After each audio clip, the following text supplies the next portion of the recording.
Vamos então começar a mesa 3, que tem por título O Pai, o Padrasto e Outras Figuras da Masculinidade. Luciano Ramos é historiador, especialista em políticas públicas para a infância pela Universidade de Harvard e especialista em masculinidades, saúde do homem, paternidades e equidade de gênero. É escritor, palestrante e facilitador de oficinas sobre masculinidades, paternidades e equidade de gênero. Em 2021, foi eleito embaixador da campanha Homens Positivamente da Unesco. Contribui com produção de materiais metodológicos para o Banco Mundial, Unicef e outras agências internacionais. Marcel Santos é psicólogo e psicanalista, mestre pela Faculdade de Medicina da Universidade Federal de Minas Gerais, autor do livro Feminicídio e Psicanálise, uma questão atual, e ele enviou o título da apresentação, que mudou aí no programa, ele mudou para Diário sobre a Experiência em Ser Padrasto. E, finalmente, Luiz Paulo Leitão Martins, psicanalista, membro do EBEP Rio e do Espaço Analitique. Essas são as informações que eu tenho. Se vocês três, algum de vocês três quiser acrescentar alguma coisa depois, fiquem à vontade, tá bom? Enfim, então vamos dar início então a essa mesa. Vamos lá, vamos começar então pelo Luciano Ramos, que é o nosso convidado, e vamos seguir essa ordem, né? O Marcel e depois o Luiz Paulo. Bom, vocês têm 20 minutos para a exposição, depois nós temos 30 minutos para debate, questões, né? E vamos iniciar então. Então, bem-vindos todos, todas, todos, né? Vamos para mais uma mesa aqui.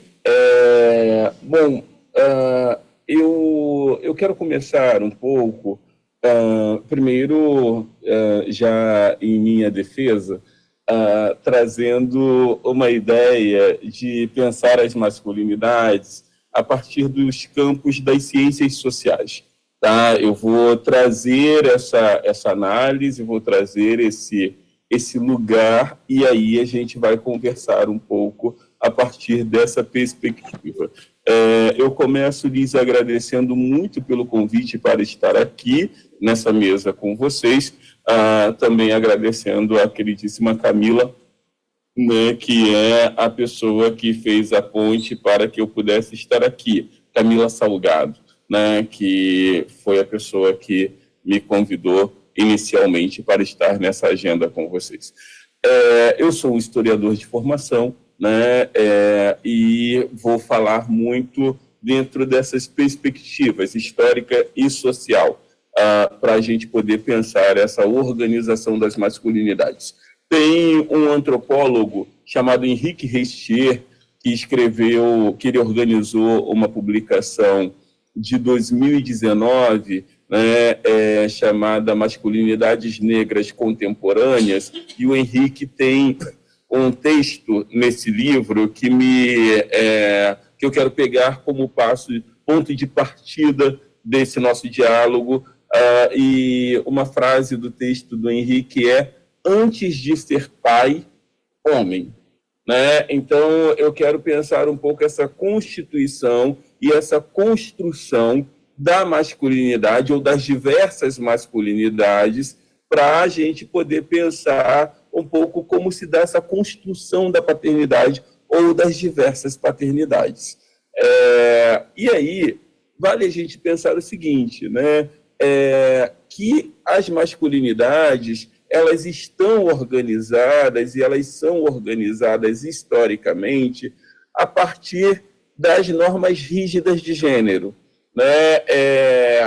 Vale a gente pensar, por exemplo, que dificilmente, no senso comum, a masculinidade é pensada enquanto gênero, né? Quando a gente fala de gênero, é como se falasse apenas de mulheres, né? Ou de pessoas intersexo, mas não olhando para a masculinidade, como se homem não fizesse parte da perspectiva de gênero.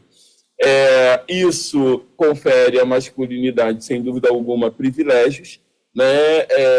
E fortalece né, vai fortalecendo os aspectos do machismo. Aí tem um outro ponto importante para a gente trazer para cá, para esse diálogo, que é a ideia de que a masculinidade ela se organiza através do machismo. E aí eu volto para as normas rígidas de gênero, que muitas pessoas dirão que vai fortalecer a ideia de masculinidade tóxica. Algumas pessoas especialistas no tema de masculinidades e paternidades não usam o termo masculinidade tóxica, e esse é um termo que eu também busco não utilizar. Então, eu vou sempre falar sobre normas rígidas de gênero, vou sempre falar sobre machismo, vou sempre falar sobre masculinidades rígidas, mas não sobre a ideia da masculinidade tóxica. Dito isso, a gente precisa pensar o seguinte: desde a infância, ou desde a primeiríssima infância, pensando a primeiríssima infância, né, desde o processo de gestação, né, porque a primeiríssima infância cabe a esse lugar, são criadas algumas expectativas em torno do indivíduo masculino ou do indivíduo feminino. Quem vai ser esse menino ou quem vai ser essa menina e que performance esse corpo vai desenvolver no mundo, né? Quando há a gestação de um menino, espera-se que ele tenha práticas de homens ao longo da vida, né? E de meninas a mesma coisa. Então, da menina se espera que seja uma menina dócil, gentil, meiga, etc, etc, etc. Do menino se espera força, alguma certa brutalidade, que ele performe poder. Bem, quando esse menino ou essa menina vai se desenvolvendo ainda na primeira infância, a gente vai ter ali brinquedos, né, que são o que na filosofia a gente vai chamar de signos, né, dados a esses indivíduos para a performance daquilo que se é esperado enquanto gênero, né? Então, os meninos recebem carrinhos, espadas, algumas famílias dão até mesmo arminhas de brinquedos para esses meninos, mas todos brinquedos que se relacionam com poder, com violência, né, de alguma forma. E a menina, ela recebe lá a boneca, né, ela recebe casinha, recebe cozinha, né, esses elementos relacionados ao cuidado, seja o cuidado doméstico ou o cuidado com uma outra pessoa. Por isso, elas recebem também as bonecas e bonecos, onde tem que cuidar, trocar roupa, trocar fralda, etc. Esses indivíduos, quando recebem ali, ainda na primeira infância, esses brinquedos, está sendo definido por meio dos signos que lugar cabe a cada um. Por outro lado, no âmbito da organização de emoções e sentimentos dessas pessoas, também existe um lugar de ideia do que cada corpo deverá ocupar. Eu estou pegando esses meus primeiros 10 minutos para essa construção, porque elas serão importantes para o que virá a seguir. O menino, ele vai sempre sendo reprimido nas suas emoções. A ideia de que homem não chora, de que ele não pode demonstrar fragilidade social, né? Esse menino que vai sendo reprimido em todas as suas emoções, né? Ele não pode demonstrar emoções, a não ser a raiva por meio da violência, em muitas situações. Por outro lado, ele também não vai sendo ensinado a lidar com as suas frustrações. Tá? Tanto que os grupos reflexivos com homens autores de violência, por exemplo, vão trabalhar muito isso. Né? Por que você agrediu a sua companheira? Porque ela disse não, que ela não queria mais ficar comigo, porque eu queria ter uma relação sexual com ela naquele dia, ela não quis. Ou seja, essa incapacidade de lidar com o não que põe em xeque o poder que o machismo confere aos homens. E, por outro lado, né, a menina ela vai crescendo, entendendo que o cuidado doméstico é dela. E aí isso independe de classe social, tá? Mesmo uma mulher de classe média, etc., que viva num lugar muito privilegiado, etc., e que trabalhe, que tenha a sua carreira profissional, ainda assim, em muitas situações, ela é a pessoa mais preocupada com o ambiente doméstico. Então, ela precisa estar atenta ao dia que a pessoa que passa a roupa da casa dela estará lá, ela precisa organizar tudo para essa pessoa estar, ela precisa estar atenta à organização da casa, ainda que essa organização não seja feita pelas mãos dela, mas é ela quem pensa isso. Né? Então, são os privilégios e as sobrecargas. Eu estou trazendo isso aqui para a gente poder pensar. Bom, esse indivíduo que nunca foi colocado na situação e no lugar do cuidado, ele cresce. E ele se torna pai em algum momento. Esse homem, quando se torna pai, muito dificilmente ele acessa o lugar do cuidado paterno. Porque, historicamente, histórica e socialmente, a gente tem reconhecido na nossa sociedade que paternidade está linkada com a provisão financeira. Ela não está linkada com a afetividade e o cuidado demonstrados por outros lugares que não sejam só a partir da perspectiva de provisão financeira. Não estranhamente, no Brasil, a licença paternidade ela é apenas de 5 dias. E ainda em empresas que oferecem licença paternidade ampliada, muitas vezes os homens não fazem, não acessam essa licença paternidade ampliada. Isso é um dado que nos chama muito a atenção. Isso não é em poucas empresas. Isso o Instituto Promundo fez uma pesquisa em 2020 e existe um programa chamado Empresa Cidadã, né, são as empresas que oferecem licença paternidade ampliada, baseada no Conselho Nacional de Justiça, a partir do Pacto pela Primeira Infância, e 80% das empresas que oferecem licença paternidade ampliada de 10 dias ou de 15 dias, empresas até que oferecem 30 dias, 80% dessas empresas, os homens não acessam a licença paternidade ampliada. Né? E isso nos chama muito a atenção, né? De que isso é cultural. Esses homens, eles entendem que o lugar do cuidado não é masculino.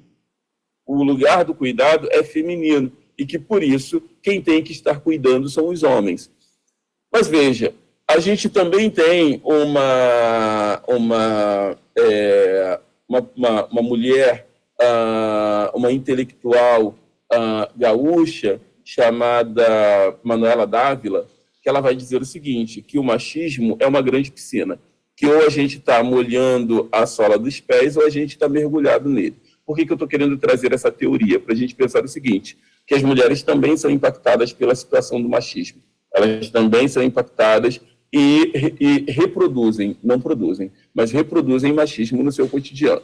O que eu quero dizer com isso? Que há muitas situações em que muitas mulheres dizem o seguinte, não, é melhor mesmo que esse homem não esteja em casa por mais tempo cuidando dessa criança. porque ele vai me dar mais trabalho. Né? Então, a gente precisa fazer um processo de sensibilização com homens e mulheres, né? Com o homem em maior medida e maior escala, mas também com as mulheres, porque muitas vezes reproduzem essas práticas de melhor que ele não esteja aqui nesse ambiente. E aí eu quero voltar, sei que eu tenho 5 minutos só agora, eu quero voltar para aí, eu tenho 20 minutos, não? Ou mais do que isso? Pela minha conta, teria mais 5. Mas... Eu não tô lhe ouvindo, Arthur. Ele falou, só tem mais 5. Pela minha conta, não, você precisa ligar seu microfone. Não, o microfone do Meet. Eles têm que ligar, ó. Eu não posso dizer aqui, eu acho que não sei. Ele falou correto. Não, isso, agora sim. Você está me ouvindo? Agora você pode falar no microfone que eu vou lhe ouvir. Tá, você está me ouvindo? Não está ouvindo. Não está ouvindo. Tá me ouvindo? Ligar Não. seu microfone do Meet. Agora vai. Você está me ouvindo? Perfeito. Agora tá. Então, pelas minhas contas, você teria mais 5 minutos. Exato, Pode 5 ser? minutos. Tá tudo bem? Exatamente, é isso mesmo, Então mesmo. tá. Tá, maravilha, era isso mesmo. Mas e aí... Se você precisar de mais um pouquinho, né? Não tem problema, né? Tá, maravilha. E aí, vejam só, esse indivíduo que foi aprendendo que o lugar do homem não é o lugar do cuidado, inclusive, a gente tem uma política nacional de cuidados que está sendo criada, né, pelo governo federal, e é uma política nacional de cuidados que bebe muito na fonte da política nacional de cuidados criada pela Colômbia no ano de 2023. Inclusive, eu apoiei a Colômbia na escrita da política nacional de cuidados, pensando as masculinidades. A gente precisa pensar o seguinte: numa lógica, pensando fases de vida, os homens nunca foram colocados, e isso nunca foram colocados por causa do machismo e por um privilégio conferido aos homens, os homens nunca foram colocados no lugar do cuidado. Mas agora a gente tem uma sociedade que começa a puxar o homem para o cuidado, e isso começa a acontecer por todas as mudanças sociais que vêm ocorrendo. As mulheres passaram a assumir mais o mercado de trabalho, estão no mercado de trabalho, as mulheres estão avançando nos espaços também da academia, né? Então a gente vai tendo, quando a gente pensa, por exemplo, no recorte racial, mulheres negras estão em maior número na academia do que homens negros, né? Então, assim, vale a gente entender como essas relações elas também se dão, né? Mas ainda assim a gente precisa pensar como é que a sociedade tem organizado e tem se organizado para instituir o cuidado como um elemento masculino. A não participação efetiva do homem no cuidado também está relacionada à ideia de que o homem não cuida, né? E aí, a paternidade, né, nesse momento a gente tem o Brasil pensando, né, dentro do Ministério da Saúde, no programa de saúde do homem, a questão do pré-natal do parceiro, né, o pré-natal do homem, pré-natal do pai, que é essa ideia de que quando se descobre a gestação e a mulher chega para o pré-natal, o homem também chega para ser cuidado, mas pensar esse cuidado também a partir da perspectiva de equidade de gênero, mostrando para o homem que ele também engravida junto com a companheira ou com a mãe dessa criança, né? Mostrando para o homem que ele também faz parte desse processo de espera. Por outro lado, mostrando também ao homem o papel do pai no puerpério, o papel do pai no desenvolvimento da primeira infância dessa criança. Porque a gente sempre falou muito da ideia da paternidade na perspectiva da corresponsabilidade, que é super importante e é necessário, porque o IBDFAM, né, que é o Instituto Brasileiro de Direito das Famílias, aponta que no Brasil, em 2022, 172 mil crianças não tiveram o nome do pai no registro de nascimento. né? Isso me chama muito a atenção, né? Já que o registro de nascimento é o primeiro documento, né, civil de um indivíduo, né? É o primeiro documento que nos dá a ideia de cidadania social. Mas, para além disso, a gente tem uma outra infinitude de pais que, ainda que deem o nome a essa criança, não participam do processo de desenvolvimento, não participam do processo de cuidado dessa criança. E essa ausência do cuidado, ela está muito relacionada à ausência também de referência de cuidado que esses homens tiveram por parte de seus pais. Óbvio que eu não estou dizendo que isso é determinante, eu não estou dizendo que homens que não foram cuidados também não cuidarão, não estou dizendo isso. E a gente sabe que qualquer determinismo, nesse caso, seria uma total ignorância. Mas há tendências de que homens que são cuidados pelos pais também poderão cuidar mais no futuro de seus filhos. Então, assim, por outro lado, a gente também precisa pensar no processo de fortalecimento de vínculo. A gestação, ela é um importante momento para fortalecer os vínculos entre pais e bebês, entre os homens e as crianças. Ou também, quando a gente está falando, né, de adoção, esse momento da espera da adoção, esse processo da adoção, também pode ser um momento de fortalecer a ideia da paternidade, né? Mas eu quero aqui trazer essa ideia de o esperar. Ele pode ser um momento de fortalecimento de vínculo, mas ele é um momento de fortalecimento de vínculo a partir do processo de aproximação entre esse homem e o bebê, entre esse homem e a criança. Por outro lado, a ideia de que o pai pode desenvolver todas as atividades de cuidados que a mãe desenvolve. A única coisa que esse homem não pode fazer é amamentar a criança, é dar mamar a essa criança, mas ainda assim pode estabelecer, né, todo um ambiente seguro, protetivo, para que essa criança seja amamentada. E aí, o que a gente está falando aqui é esse lugar do cuidado, né, de que o afeto e o cuidado, eles precisam circular dentro da construção das masculinidades. Não é possível pensar masculinidade numa ideia de que esse homem no futuro será um pai cuidador, se esse menino ele não for colocado na ideia e na responsabilização de práticas de cuidado. A gente precisa mudar a leitura que a gente faz das masculinidades para que esses homens sejam cuidadores também no futuro.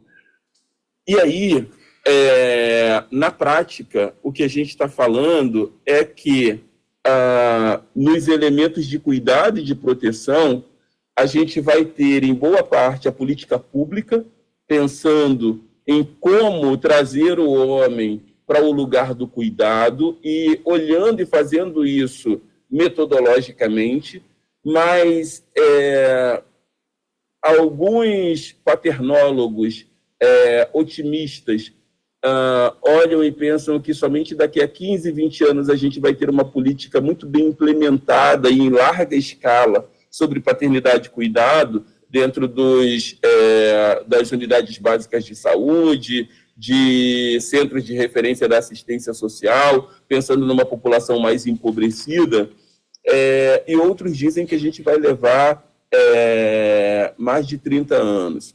Por outro lado, quando a gente está falando de uma população de classe média, etc., algumas empresas elas promovem cursos de paternidade e cuidado, né? Seja curso online ou curso presencial. Muitas empresas têm feito isso no Brasil, né?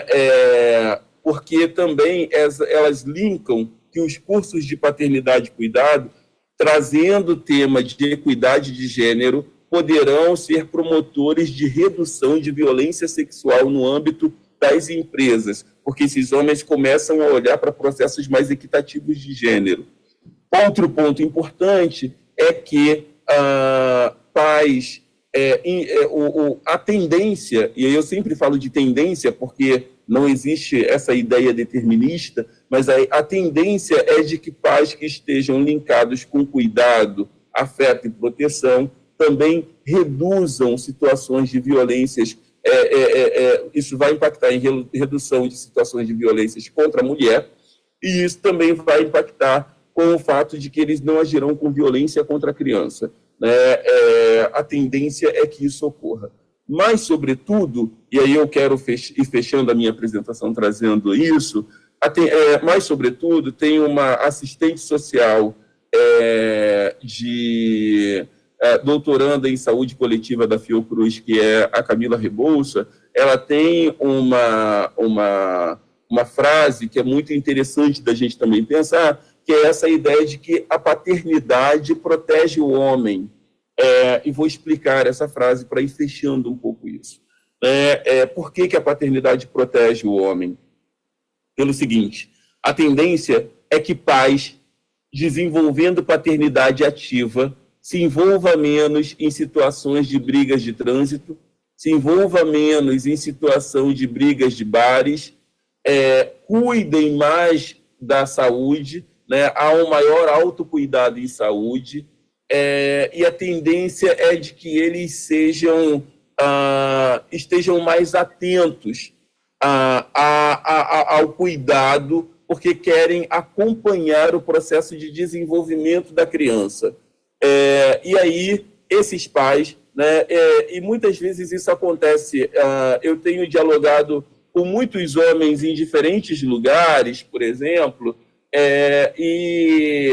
no mês passado eu estava dialogando com homens no Pará, e eles diziam assim, ter filho mudou minha vida. Mudou minha vida, eu começo a ter mais responsabilidade sobre mim também. Então, essa ideia de que a paternidade protege o homem, ela é um elemento, que a própria Universidade Federal Rural de Pernambuco tem alguns estudos que vão por meio de um grupo de estudos de gênero e masculinidades, que vai nos trazer elementos relacionados a essa questão do maior autocuidado e de que esses homens se envolvem menos em situações de risco no momento em que começam a desenvolver uma paternidade mais ativa. Então, eu queria trazer esses pontos iniciais, e sei que a gente vai ter um tempo para diálogo em seguida, mas queria trazer esses pontos iniciais para nos ajudarem um pouco nessa conversa que a gente está começando aqui. Obrigado. Eu quero agradecer a EBEP pela possibilidade de transmitir, assim, a partir de um tema que é um tema muito novo, assim, um tema no qual a minha experiência está sendo atravessada agora. Quero agradecer também a Cláudia Zuccaro pela paciência, o tato, nas conversas que tivemos, sobretudo nas dúvidas que eu tive. E o que eu quero trazer hoje é um relato experiencial meu, nesse lugar de ser padrasto. Então, eu coloquei um título, assim, sobre tudo, que chama Além da Teoria, Diário Psicanalítico sobre a Experiência em Ser Padrasto. Eu não me conheço relativamente bem, assim, a ponto de preferir ler, porque eu sou um pouco prolixo, assim. A prática psicanalítica, especialmente nas jornadas, só que está passando um carro de som, não sei se vocês conseguem.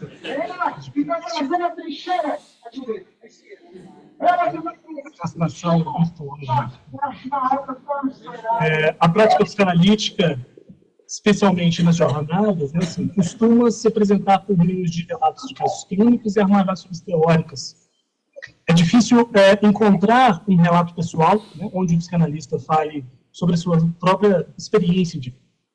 Hoje, após 15 anos de atuação na psicanálise, tendo passado por inúmeras jornadas, congressos, mesas, decidi não falar de um paciente, mas de uma construção pessoal e minha como analisando, algo que se aproxima de um certo diário. Assim. Falar sobre si mesmo é desafiador, pois expõe a vulnerabilidade e desfaz certa imagem de potência e enigma. Durante esses anos, emergir em uma psicanálise onde o semblante sempre acompanhava o discurso. Hoje eu falo de outro lugar. Com o tempo, ao explorar uma psicanálise que considero mais empática, o lugar do analista começou a dar espaço para o Marcel.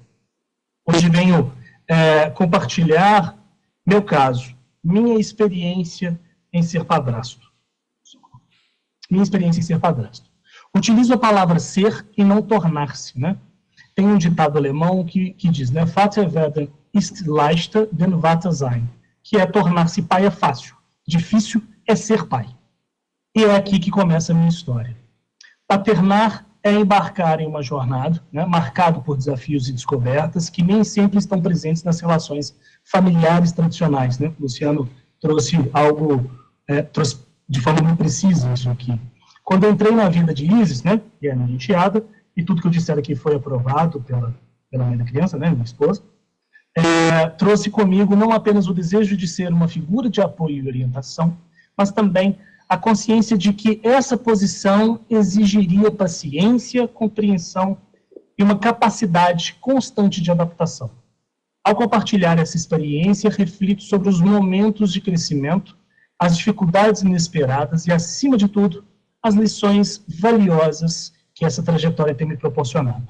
Acredito que essa experiência não é apenas sobre criar laços com a filha de minha esposa, mas também sobre encontrar um equilíbrio entre o respeito pela história pré-existente da família e a criação de novas conexões afetivas.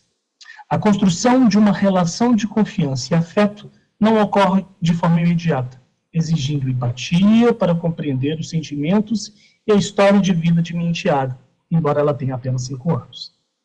Bom, o primeiro ponto que eu trago aqui é os primeiros conflitos e um certo florescer do cuidado. Entrar na vida de Isis, ao entrar, né, na vida de Isis, fui recebido por uma dinâmica familiar já estabelecida, marcada por uma história de afeto entre ela e a mãe. Seu pai biológico aparecia de forma pontual, a cada 15 dias, seguindo as decisões judiciais. A menina, com seus apenas 4 anos, carregava em seus gestos e brincadeiras uma mistura de curiosidade e resistência. Havia um certo carinho por mim, mas também uma força latente, que se expressava nas briguinhas, né, que ela trazia nas brincadeiras, além de uns ciúmes quando eu estava próximo da mãe dela. O conflito era natural e recorrente, como se ela testasse os limites e o espaço de cada um de nós naquela nova estrutura que começava a se desenhar. Então ela se aproximava de mim sempre com uma brincadeira de dar soco, de empurrar, de pendurar, né? E a mãe dizia que não era muito uma prática dela. Então começa a perceber que por que aqui comigo ela traz essas brincadeiras, né? A relação de Isis com sua mãe me tocava. E em minha insegurança evitava a correção direta à criança. Eu evitava falar diretamente, correção aqui entre aspas, né? Com medo de atravessar os delicados laços familiares que estavam sendo tecidos. Para tentar me fazer ouvir, escolhia conversar com a mãe, usando como uma intermediária. Porém, ao fazer isso, os conflitos entre nós dois começavam a surgir. O ponto de virada veio em um simples dia de supermercado. Percebi que Isis havia colocado no carrinho, né, uma quantidade exagerada de chocolates e iogurtes. De volta a casa, chamei a atenção da mãe, e ali ambos reconhecemos que o lugar que eu poderia ocupar seria o lugar de quem cuidava especialmente da saúde. Um cuidador além da mãe. Esse gesto de preocupação com o bem-estar físico de Isis começou a traçar um caminho, um novo caminho para mim dentro daquela família. A partir de então, um possível cuidador, passou a ser fio condutor da minha relação com ela. Com o tempo, fui me aproximando. Dei banho, preparei jantares, assumi responsabilidades cotidianas, como remédios, levar à escola, buscar à escola. E aos poucos fui também colocando alguns limites, né? Algo que, em certa medida, né, pela dinâmica dela e da mãe, era algo um pouco fragilizado. Assim. E quando eu dizia não, a Isis respondia incisiva assim: você não é nada, você não me cuida. Essa frase ela repetia muito quando eu pedia ela para sair do banho, quando eu dizia para desligar do desenho e deitar, e ela sempre usava essa frase, você não me cuida. Essa frase, assim, me tocava em certa medida, porque eu queria que ela reconhecesse que eu sim cuidava dela. Mas aí que está o ponto. Assim. Eu compreendi que essas palavras não eram exatamente dirigidas a mim, Marcel.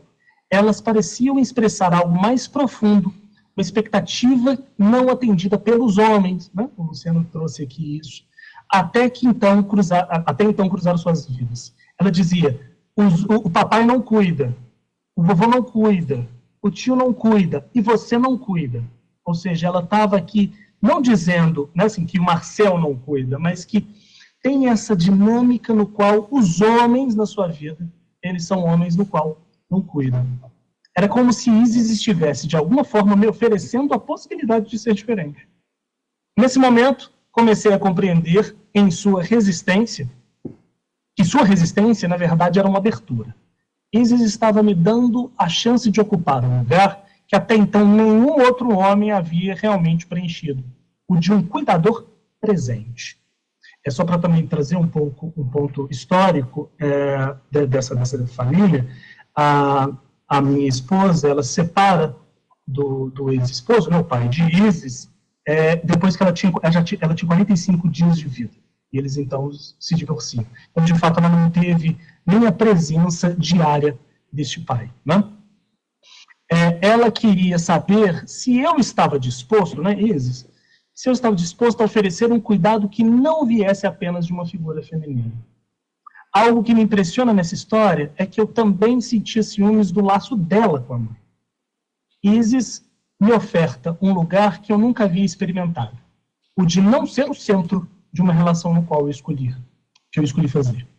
Este novo papel, que feriu meu narcisismo, revelou o quanto eu estava acostumado a desejar o controle, especialmente sobre aquilo que, aos meus olhos, parecia uma concessão, uma imposição de limites.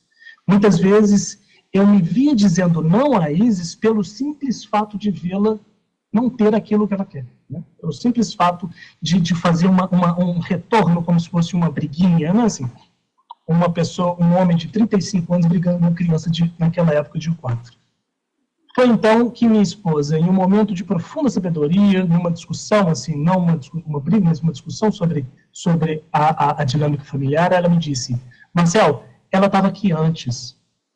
E essas palavras me disseram, né, assim, elas me fizeram perceber a importância de respeitar o espaço de Isis e o tempo de sua própria história. Minha presença na vida dela era um acréscimo, não uma substituição. Eu precisava me adaptar e não me impor. Inspirado por Ferenczi, comecei a refletir sobre o papel do adulto na vida de uma criança. Segundo o autor, no texto Adaptação da Família à Criança, a adaptação à criança é um movimento essencial em qualquer relação parental. Ao invés de tentar moldar a criança, segundo as nossas próprias expectativas e caprichos, o adulto deva aprender a ouvir e perceber os sinais emocionais e a se adaptar às necessidades do pequeno ser informação.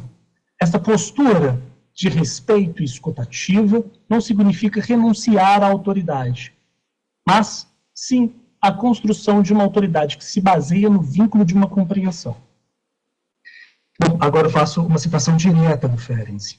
Ele diz, né, em geral, ocupamos unicamente da adaptação da criança-família, e não a família-criança. Mas justamente as nossas investigações psicanalíticas mostram-nos que o primeiro passo no sentido da adaptação devia partir de nós. E damos, sem dúvida nenhuma, este primeiro passo quando compreendemos a criança. A frase da minha esposa, fecha aspas, né? A frase da minha esposa, ela estava aqui antes, se alinhava perfeitamente com essa perspectiva de Ferenczi. O lugar da criança dentro da família, especialmente em estruturas já estabelecidas, é um lugar de primazia. Cabe ao novo adulto, né, que chega depois, moldar-se ao ritmo, às dinâmicas e aos afetos já existentes. O papel do adulto não é de intervenção autoritária, mas de sensível acolhimento e integração. Isis, ao me oferecer este lugar, me transmite e me ensina a abandonar o orgulho, a abrir mão de uma necessidade de controle que até então eu nem mesmo havia percebido. Adaptar-me a ela foi um desafio e uma revelação. Eu deixei de lado a crença de que a minha autoridade dependia de impor limites arbitrários e passei a entender que meu verdadeiro papel era o de estar presente de forma cuidadosa e disponível, escutando suas necessidades e construindo, junto com ela, um novo espaço de relação. Adaptar-me a Isis foi fundamental. E assim apostei em uma abordagem mais sensível, novamente inspirada em Ferenczi. Passei a escutar as emoções dessa criança, a seguir seus desejos e suas necessidades. Percebia que, de certo modo, eu ainda estava fora da família. Questionava-me sobre onde e como poderia me inserir de maneira mais plena.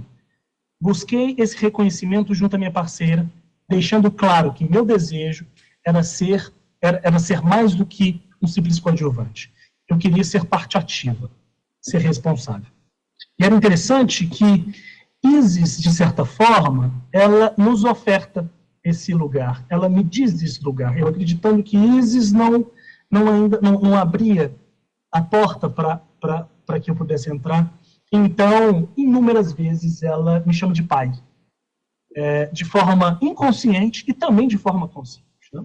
E houve até uma certa discussão assim, entre a mãe e o pai biológico da criança, nessa medida, que ela chama o pai biológico pelo meu nome.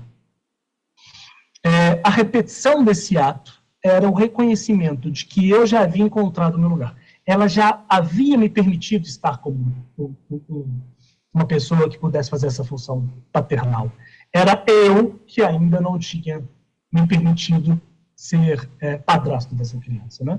Com o passar do tempo, Isis passou a me incluir de maneiras mais sutis e profundas. Ela começou a pedir minha companhia para brincar, para assistir desenhos, para buscar o meu colo quando estava cansada ou triste. Esses gestos, embora pequenos, são verdadeiros presentes a mim. Eles simbolizavam e simbolizam que finalmente eu estou presente em sua vida.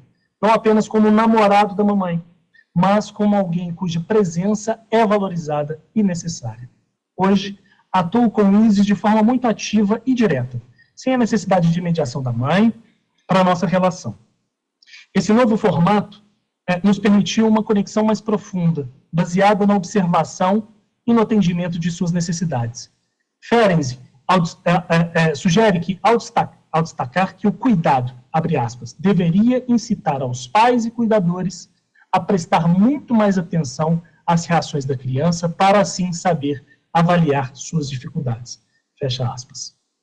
Então, a partir desse momento que eu percebo, eu começo que esse laço atual, né, ele está muito estabelecido, eu então passo propostas, né, a mim mesmo como padrasto, de certas perspectivas futuras, para construir uma relação de maior fortalecimento. Né, assim, eu gostaria de manter uma construção de confiança, né, no qual, com o tempo, acredito que a nossa relação vai construir essa base sólida, de apoio mútuo, onde ela saberá que pode contar comigo em momentos difíceis e confiar plenamente em minhas intenções de cuidado e proteção. Um equilíbrio entre autoridade e amizade, né, assim, permitir que ela não me veja como autoritário, mas sim como um sujeito que se preocupa com o bem-estar dela. Né, assim, eu acredito que isso vai acontecer de acordo com que as nossas relações amadureçam, né? Eu amadureça mais como um padrasto e ela se amadureça mais como uma né? Vai fazendo esse movimento de ser uma criança, né? Fazendo essa alusão de uma bebê criança para uma criança, né? Isso eu acredito que vai ser orgânico. A aceitação e pertencimento, né? Assim, ainda assim eu preciso me aceitar neste lugar. Alguns momentos ainda eu tenho uma certa trava para poder chamar uma certa atenção, pensando o que a mãe, né, que é a minha esposa, o que a mãe da Isis vai pensar, mas é interessante que de um tempo para cá essa mãe já não faz nenhuma barra, né, assim. O único ponto que a gente, e tanto ela quanto eu, que a gente não aceita são agressões psicológicas e físicas, né? Assim, mas uma discussão, um chamar a atenção, isso acontece.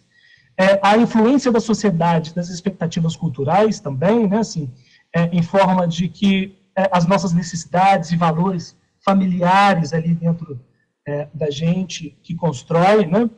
Na mesa anterior, teve, eu acho que foi a Mônica que comenta, né? Assim, que duas mulheres criando uma criança, que ela vai chegar a dizer que azul é de menino e rosa é de menina, assim, embora eu e Paula sejamos, né, assim, um casal muito progressista, também vem esses pontos, assim, e que a gente não é arbitrário, dizer desse jeito e pronto, acabou, mas a gente vai tentando escutar por que ela acredita que seja assim, né, onde é que ela ouviu, etc.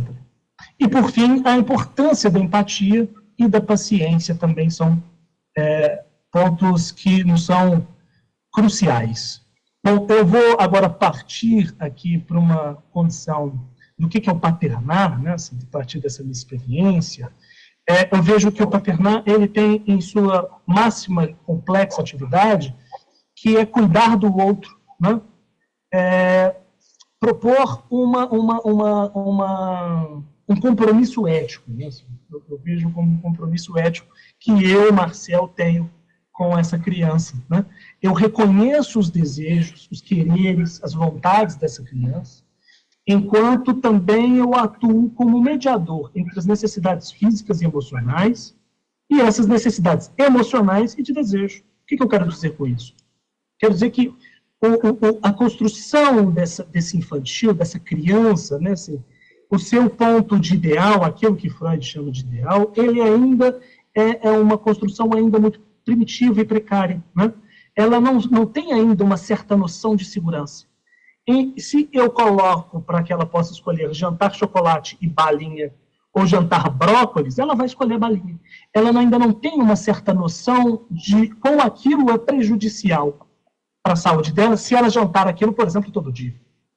Então, meu papel de mediador é mediar como eu posso organizar essas necessidades fisiológicas e uma necessidade de vontade dela, né? Assim, tem uma frase do Ferenc, no texto Thalassa, que ele vai dizer: os pais exigem que seus filhos correspondam ao seu ideal de perfeição, sem levar em conta a capacidade emocional e física da criança.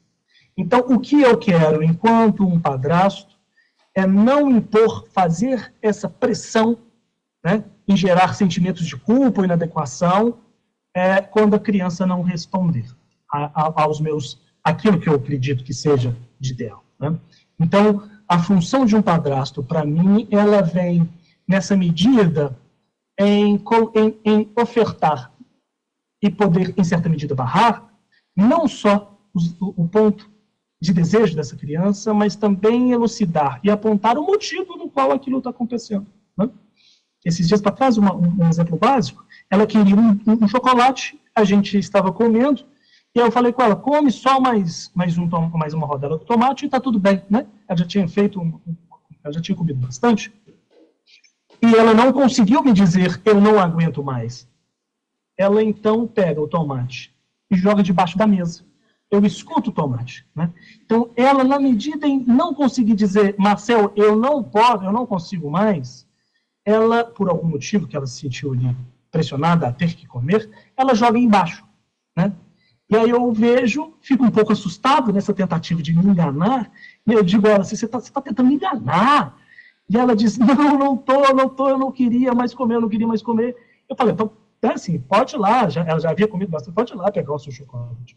Mas é nessa tentativa de não forçar esse ideal de você me engana, você acabou com a minha confiança. Não, ela só não conseguiu dizer que ela não queria mais comer. Do outro modo que a gente precisa conversar quando ela faz algumas coisas mais graves, né?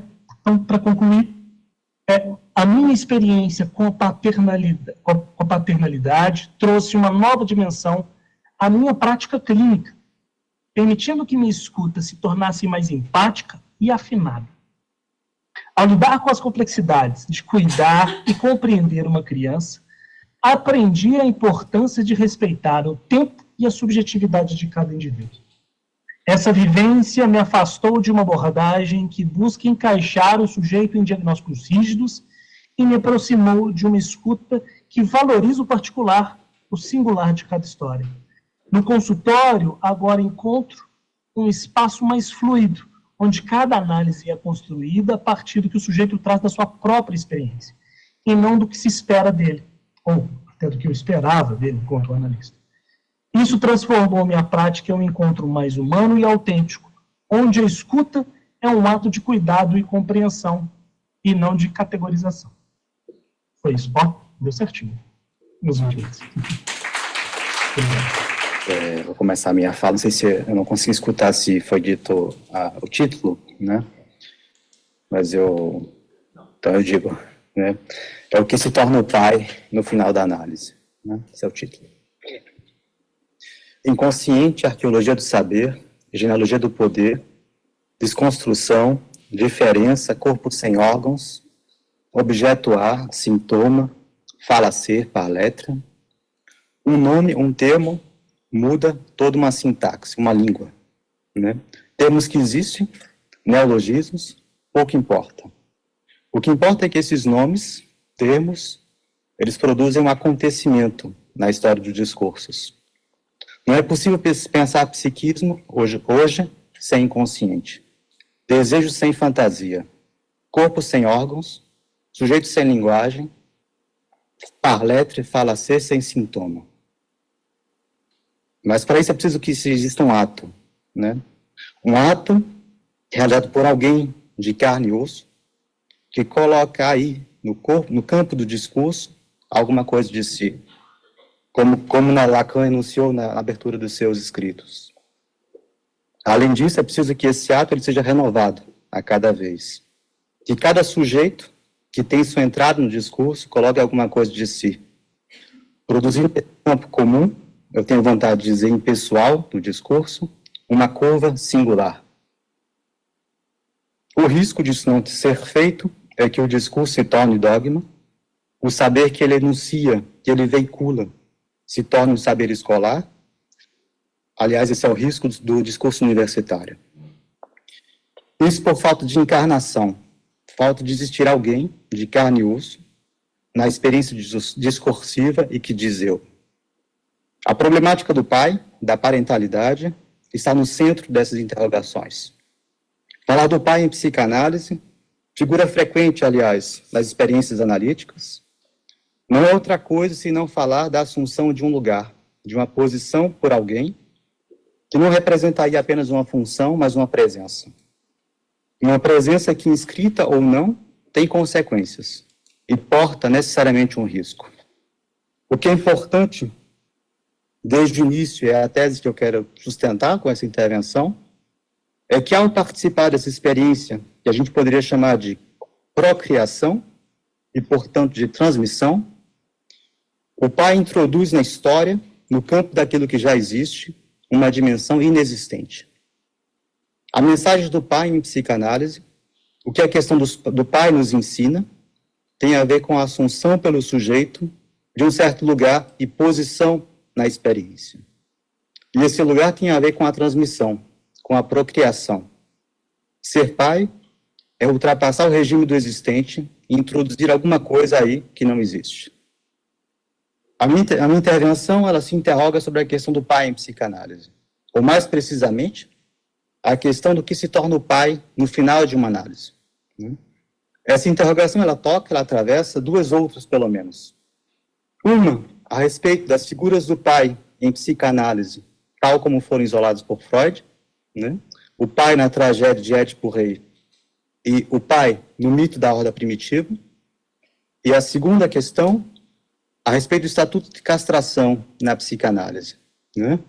Se Lacan, ele identificou no que ele chamou de pai real, quer dizer, no pai na sua dimensão não representável e não analisável, o que ele chamou de agente da castração, né? Para Freud, a gente não pode esquecer que o fim da análise tem a ver com a confrontação pelo analisando com o rochedo da castração, né?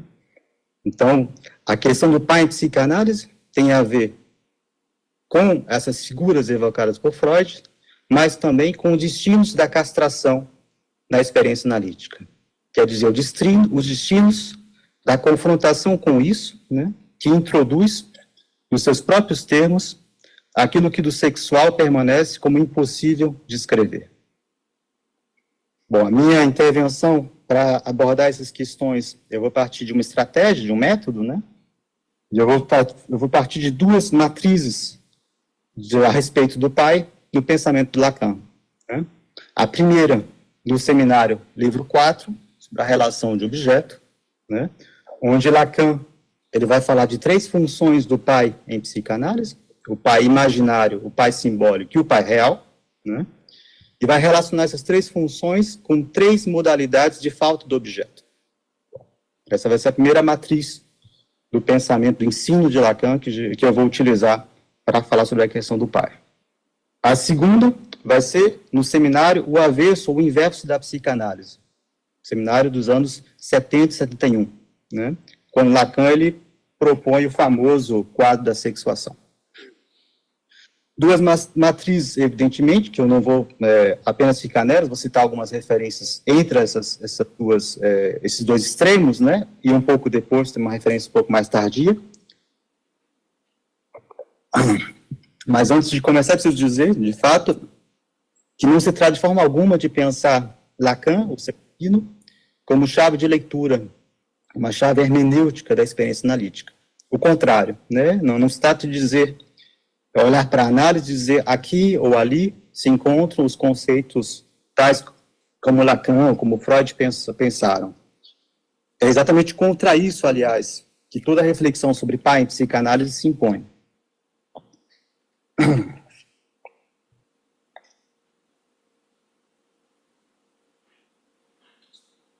Tratar do pai em psicanálise a partir de Lacan é pensar formas de entrada na questão.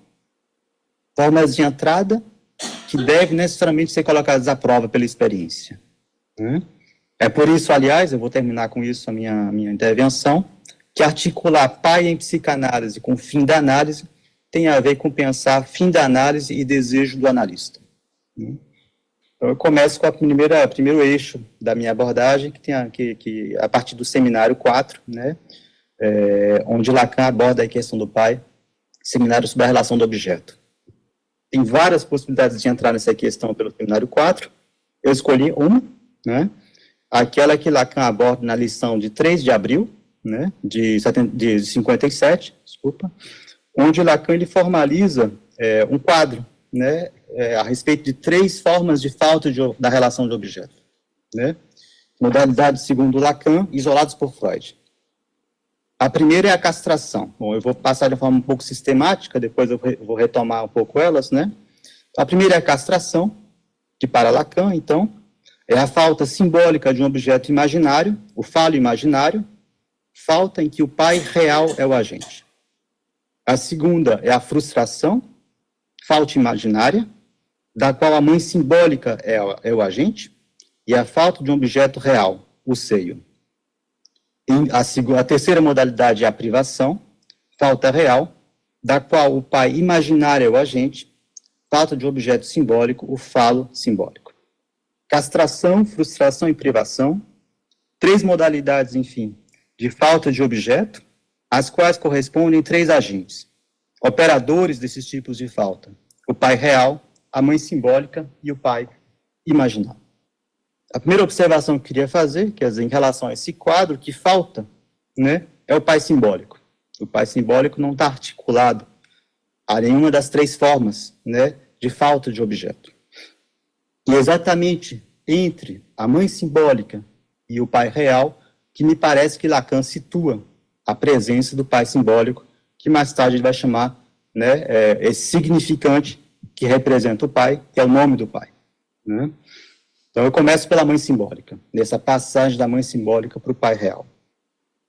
Bom, a gente sabe em psicanálise, quase por uma espécie de narrativas de origem, que é a mãe que permite a entrada do sujeito na linguagem. Né? Isso através da fala. É quando a mãe fala à criança, que ela introduz essa mesma criança no dito universo do simbólico. A primeira palavra separa a necessidade da demanda. Né? E o que é isso? Quando uma criança chama, quando ela faz algum barulho ou movimento, que a mãe interpreta, aliás, como uma chamada, e responde essa chamada, a mãe ela o faz necessariamente a partir de uma grade de leitura, né, restritiva e coercitiva. Aliás, ela ainda apenas responde a um número limitado de mensagens. De forma que a mãe, nesse quadro, ela é um endereço extremamente seletivo, né, aquilo que Freud vai chamar não de satisfação primária, mas de insatisfação primária da criança. Se a gente quiser, então, essa forma de aparecimento da mãe tem a ver, ao mesmo tempo, com a falta da mãe e o que a sua presença introduz ou produz como falta, né? Que Lacan vai identificar a frustração. Essa forma de falta do objeto, né? Lacan vai relacionar uma espécie de dialética interna própria à presença da mãe, que é, ao mesmo tempo, uma presença na ausência e uma ausência na presença. A principal referência, a gente quiser, utilizada por Lacan para descrever isso que ele chamou de dialética interna própria ao aparecimento da mãe para a criança, é aquela do Fordá. A criança sensível a esse enigma dito binário da mãe, esse enigma descrito em termos de presença na ausência, mas também de ausência na presença, ela opera do seu lado também essa colocação em cena, essa espécie de fantasiar em torno do desaparecimento e do aparecimento da mãe, tal como Freud descrevia nos termos do o de um lado e do outro lado da. Quer dizer, a criança elabora do seu lado essa experiência da falta do objeto real, seio, operada pela mãe simbólica como frustração, através desse significante cor de um lado e dá de outro. Dessa colocação em cena da falta, incapaz, preciso dizer, de representar o que não existe do lado da mãe. No entanto, bom, e esse é um ponto decisivo, para além dessa constatação, pela criança, dessa presença, ausência da mãe, haveria uma confrontação real com aquilo que da mãe se mostra insatisfeito em relação a essa regularidade, ou seja, confrontação com uma dimensão real da mãe, que seu desejo está em outro lugar. A criança experimentaria, em sua experiência, nos termos de Lacan, ela provaria do fato de que sua presença inversamente não é capaz de completar a mãe. E a falta que sustenta o seu desejo, o desejo da mãe, está em outro lugar. Para além da frustração em relação ao objeto, haveria então essa dimensão isolada por Freud de desamparo, experiência de desvelamento de uma falta sem completude ou preenchimento possível. Mãe suficientemente, poderia dizer, se a gente quiser inverter os termos de Winnicott. E nesse sentido seria preciso introduzir, face a esse desamparo, um outro termo, um terceiro termo, que pudesse proteger a mãe, a criança, dessa confrontação com essa dimensão de vazio imundo da mãe, nos termos de Lacan. E se a gente quiser colocar isso em termos metapsicológicos, freudianos, essa falha da linguagem elaborar a falta do objeto na frustração, e para além dela, no desamparo, corresponde à apreensão inicial pela criança da castração materna. A apreensão da castração, da qual ela só tinha ideia como alternância, oscilação, e agora ela apreende como subtração necessária e incontornável. E é a partir dessa base que o pai simbólico, como metáfora, surge no lugar do desejo da mãe. O pai, como substituto, vem dar nome a esse desejo, que, como constatou a criança, está em outro lugar. É ele quem substitui a variação desordenada do desejo materno, situada entre presença e ausência e depois num vazio imundo, ou no nome.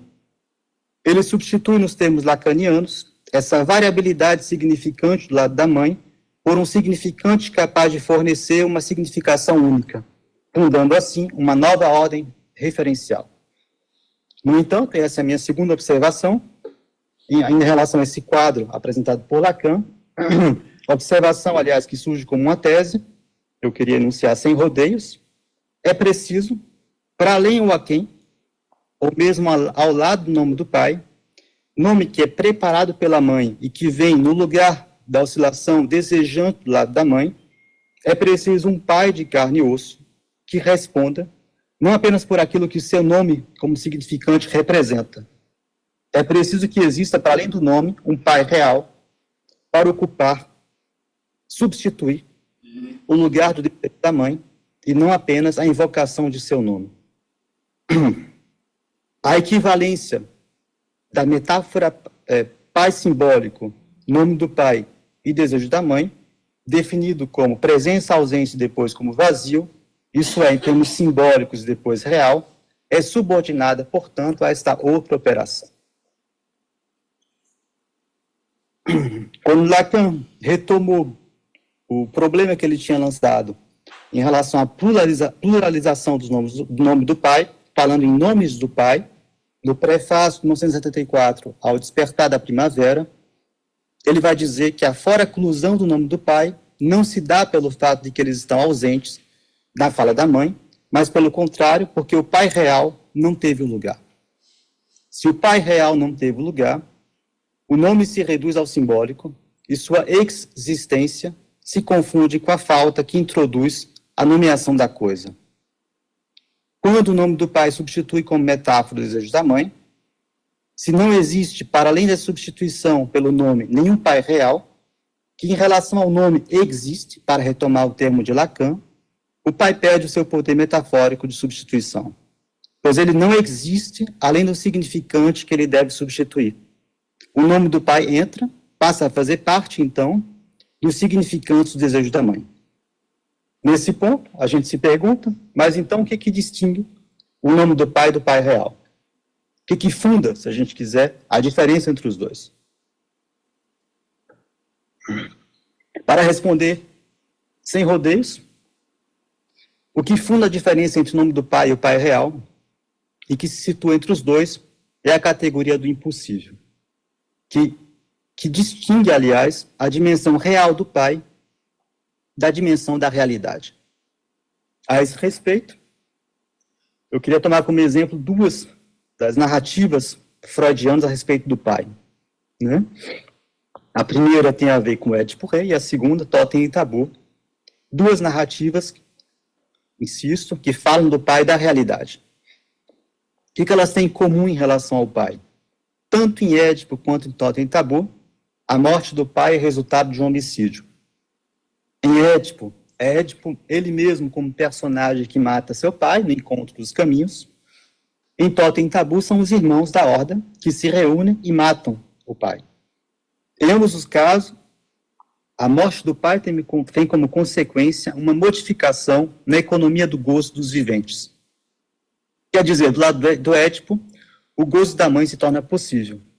Mesmo que, eu preciso dizer com Lacan, Édipo só pode suceder Laios com o preço de se fazer ele mesmo cego, né? O que Lacan identifica como uma figura da castração. Do lado de Totem e Tabu, mito da ordem primitiva, o gozo que antes era impossível, reservado ao Pai Todo-Poderoso, se torna ampliado. Quer dizer, a sociedade dos irmãos, depois da morte do pai, aos filhos é concedida uma abertura ao gozo do outro sexo, reservado até então ao pai.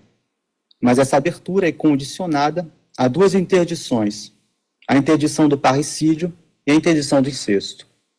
Os filhos podem gozar de todas as mulheres da horda, com exceção de uma, a mãe. De modo que essa subtração do gozo dos filhos em relação à mãe faz ainda do pai morto o único guardião, dono de um gozo ilimitado. Se Édipo Rei e Totem e Tabu são narrativas da realidade, o pai real tem a ver com outra coisa. O que está em jogo, se a gente quiser, na dimensão do real do pai, para dizer simples, é que o pai não pode estar morto e gozar ao mesmo tempo. O gozo é uma dimensão que pertence aos vivos. Alguma coisa como aquilo que a gente encontra no sonho narrado por Freud, de um homem que teria cuidado de seu pai até a morte e teria sofrido com a sua partida. E pouco depois teria sonhado com o pai vivo, que falava com ele como quando ele estava em vida, e dizia, diz Freud, coisa estranha, ele estava morto e não sabia. Se, por um lado, o gozo suposto a Laios, pai de Édipo, e ao pai da Horda pelo neurótico, é um gozo sustentado e através e no interior da fantasia, como a gente pode deduzir da suposição dessa equivalência entre gozo e morte do pai, que na realidade serve para cobrir a castração do pai. Por outro lado, e é este ponto que Lacan enfatiza, é impossível para o pai morto saber que ele está morto. E esse enigma da formulação de Freud aponta para aquilo que do pai é real.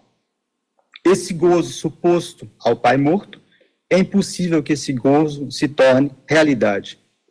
E realidade, nesses termos, não quer dizer outra coisa, senão o impossível que funda a existência do pai como função, que, indicando uma exceção, funda a lei da castração.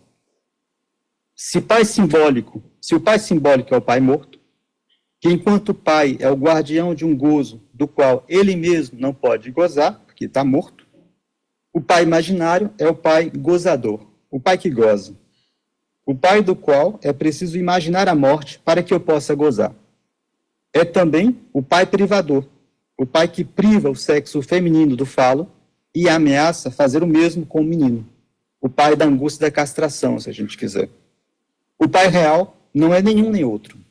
Ele transcende tanto o pai simbólico quanto o pai real, quanto o pai imaginário, desculpa. Encarnando esse regime de exceção à fantasia, ele reenvia a questão do gozo para a dimensão do impossível que distingue o real da realidade. É por isso que o pai real tem a ver com o fim da análise, pois ele está no centro da experiência de encontro que se manifesta como recusa da identificação primária e que permite a externalização do pai, tanto em relação ao fantasma, à fantasia, quanto às formas imaginárias de sua representação. Rapidamente, para concluir, o segundo eixo da minha abordagem, né, o quadro da sexuação no seminário 17, o inverso da psicanálise. Se a gente quiser retomar a questão do pai real a partir desse seminário, eu diria que, quer dizer, o que Lacan elabora em torno do pai real deriva da fórmula que ele produz nesse quadro, e existe apenas um que diz não à função fálica. Ao mesmo tempo que o pai real aponta para a dimensão do pai que assegura a eficiência do nome do pai, ele aponta também, ele aparece como precursor nessa existência de apenas um que diz não à função fálica, de X no quadro da sexuação. E na fórmula final desse quadro, o X deixa de designar o pai real para designar o sujeito que vem à existência pelo fato de assumir o seu lugar na exceção. Em outra perspectiva, se a gente quiser, o pai real tem a ver com a saída estrutural pelo feminino, tal como designou Lacan. Naquilo que o A barrado da mulher, quer dizer, o fato de não existir a mulher no singular, reenvia para um gozo não totalmente inscrito no referencial fálico. Em segundo lugar, para formas sempre plurais e singulares de configuração do gozo. Eu concluo. Assumir o seu lugar de exceção no final da análise é também recolocar a questão do que eu quero, do qual falava Lacan. A questão do desejo e, eventualmente, o desejo do analista.